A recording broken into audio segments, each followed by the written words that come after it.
एकदा एक मुका ब्राह्मण अक्कलकोट नगरीत आला. स्वामींच्या सामर्थ्याचे त्याने गुणगान ऐकले होते आणि स्वामींच्या कृपेने अशक्यही शक्य होते या विश्वासाने स्वामीचरणी सेवा त्याने सुरू केली.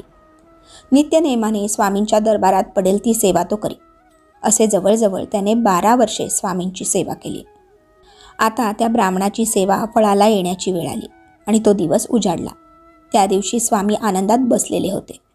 मुका ब्राह्मण नेहमीप्रमाणे स्वामी सेवेसाठी दरबारात आला. स्वामींच्या समोर हात जोडून उभा राहून दर्शन घेत असतो.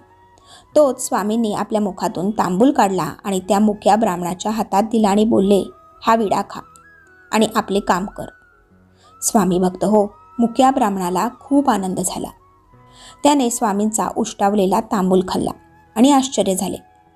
मुक्या ब्राह्मणास बोलायला येऊ लागले आणि त्याला वाचा फुटली.